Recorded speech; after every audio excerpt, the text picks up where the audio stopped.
pagi hari ini kami ada, Tuhan. Kami boleh bernafas, kami boleh kembali melihat hidup kami sehat. Keluarga kami masih ada semua, Tuhan. Kami bersyukur dan berterima kasih kepada-Mu. Berterima kasih kalau kami semua anak-anak, orang tua yang mempersiapkan diri untuk bekerja, anak-anak yang mempersiapkan diri untuk setelah ini mengikuti pelajaran yang ada. Engkau memberkati mereka, Tuhan. Sebelum kami belajar, sebelum kami bekerja, Tuhan, kami mau mempersiapkan diri kami untuk memuliakan nama-Mu, Tuhan, memuji Engkau, meninggikan Engkau, Tuhan. Siapkan hidup kami, Tuhan. Kami mau siap, Tuhan. Kami mau siap memuliakan nama-Mu, Tuhan.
Salam anak-anak, pada saat ini kita akan belajar bagian dari firman Tuhan.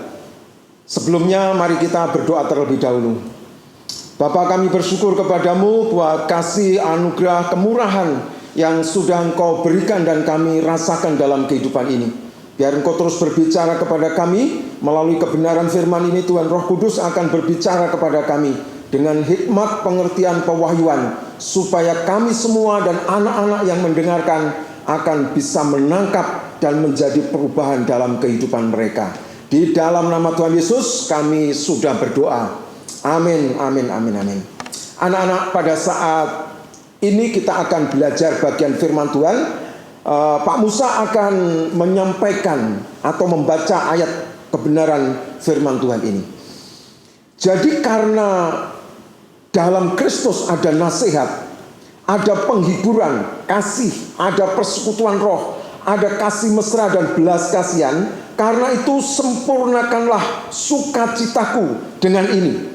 Hendaklah kamu sehati sepikir dalam satu kasih, satu jiwa, satu tujuan, dengan tidak mencari kepentingan sendiri atau puji-pujian yang sia-sia. Sebaliknya, hendaklah rendah hati yang seorang menganggap yang lain lebih utama daripada dirinya sendiri, dan janganlah tiap-tiap orang hanya memperhatikan kepentingannya sendiri, tetapi kepentingan orang lain juga. Anak-anak yang dikasih Tuhan, pada saat ini mari kita mencoba merenungkan akan kehidupan ini. Apakah anak-anak pernah berpikir mengapa kita ini diciptakan lahir ke dunia? Apakah pernah anak-anak berpikir bahwa di dunia ini sekedar untuk menambahi jumlah bilangan orang-orang yang ada di dunia ini? Atau mungkin di dunia ini kita berpikir kita lahir, kita besar, kita sekolah, kita kuliah, dan akhirnya bekerja, menikah, dan seterusnya. Atau mungkin bisa kita di dunia ini kerja keras, mencari uang, atau yang seterusnya, tanpa pernah kita memikirkan apa sih sebetulnya rencana Allah buat setiap kehidupan kita. Nah, pada saat ini kita belajar firman Tuhan tentang rencana Allah dalam kehidupan setiap kita. Nah, saya ajak anak-anak untuk merenungkan, sudahkah anak-anak pernah berpikir bahwa dalam kehidupan anak-anak ini ada rencana Tuhan yang besar, ada rencana Tuhan yang mulia, sehingga kita terus-menerus mencari apa sih sebetulnya rencana Allah itu. Sehingga ketika kita sudah merasakan rencana Allah itu, maka kita akan menemukan rencana Allah dalam setiap pribadi kita. Mengapa saya katakan setiap pribadi? Karena pribadi yang satu dengan pribadi yang lain itu rencana Allah sangat berbeda-beda. Desainnya Allah itu berbeda-beda. Tujuannya Allah itu berbeda-beda. Oleh karena itu kita tidak perlu untuk iri terhadap pertumbuhan, perkembangan atau kemajuan orang lain. Tetapi perlu konsentrasi kepada diri kita di hadapan Allah. Nah, Pak Musa akan berkata seperti ini. Banyak orang yang bisa kerja keras, banyak orang yang bisa mengatur strategi, banyak orang yang begitu usahanya maju membangun perusahaan yang besar. Tetapi apakah ketika mereka berhasil, keberhasilan itu sebagai bentuk tujuan hidup mereka? Atau saya tawarkan kepada anak-anak, keberhasilan mencapai sebuah kesuksesan membangun sebuah perusahaan besar, atau menjadi seorang pejabat tinggi atau pejabat publik, atau menjadi seorang kaya, itu bukan tujuan utama setiap anak-anak Tuhan. Itu hanya menjadi sebuah kendaraan atau tunggangan atau sarana untuk kita mencapai tujuan Tuhan yang Tuhan taruh dalam setiap kehidupan kita. Anak-anak yang dikasih Tuhan, supaya kita mengerti bahwa kita direncanakan oleh Tuhan ketika kita sudah ditebus oleh Tuhan, menjadi serupa dan segambar dengan Kristus dan hidup menyatu dengan Kristus. Nah, yang ingin Pak Musa sampaikan kepada anak-anak di saat ini adalah apa yang dimaksud menyatu dengan Kristus itu. Hal yang pertama, anak-anak harus ingat bahwa hal yang pertama adalah hidup menjadi pasangan yang intim dengan Kristus. Nah, hidup yang menjadi pasangan intim dengan Kristus itu yang bagaimana? Kalau kita bisa melihat orang tua kita masing-masing, kita punya orang tua sebagai seorang bapak, kita punya orang tua sebagai seorang ibu. Ketika menyatu menjadi satu, lahirlah kita. Dan itu dirancangkan oleh Tuhan dalam kehidupan setiap kita. Nah, rancangan Tuhan yang seperti itu, begitu juga rancangan kita, hubungan kita dengan Tuhan itu dirancangkan untuk kita memiliki hubungan intim dengan Tuhan. Kita anak-anak juga sebagai orang-orang yang menjadi anak-anak Tuhan harus memiliki keintiman, persahabatan, keintiman hubungan dengan Tuhan. Nah, Tuhan sebagai Tuhan kita ketika menjadi satu dengan kita, hidup kita akan menghasilkan buah-buah keberhasilan. Tidak sekedar keberhasilan di dunia, tetapi keberhasilan sampai kepada kita menghadap kepada Tuhan. Hal yang kedua, selain kita dirancang oleh Tuhan menjadi intim dengan Tuhan, rancangan Tuhan adalah kita menjadi wakilnya Tuhan di dunia. Ketika kita menumpangkan tangan, kuasa Tuhan disalurkan. Yang sakit sembuh, yang mati hidup, yang timpang berjalan, dan seterusnya. Itu mewakili Tuhan buat kehidupan kita. Terus yang ketiga, yang perlu kita tahu rancangan Tuhan adalah kita menjadi ahli waris Tuhan. Nah, ketika kita sudah mengerti bahwa kita dirancangkan oleh Tuhan menjadi intim dengan Tuhan, kita dirancangkan oleh Tuhan menjadi ahli warisnya Tuhan, dan kita dirancangkan Tuhan menjadi wakilnya Tuhan di dunia, kita ini akan menjadi waris akan kerajaan Tuhan.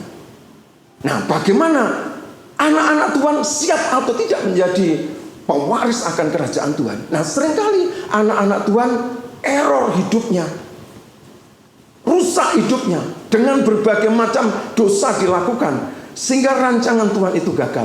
Oleh karena itu pada saat ini Pak Musa tawarkan kepada anak-anak, mari kita kembalikan rancangan Tuhan dengan cara rendah hati di hadapan Tuhan. Kita siap diproses oleh Tuhan, dan kita belajar dengan Tuhan, supaya rancangan Tuhan itu terjadi dalam kehidupan setiap kita secara utuh dan total. Mari kita berdoa. Tuhan, kami bersyukur kebenaran firman Tuhan telah hamba-Mu sampaikan. dan Engkau sendiri yang saat ini akan terus berbicara kepada anak-anak. Di dalam nama Tuhan Yesus kami sudah berdoa. Amin, amin, amin. Tuhan memberkati.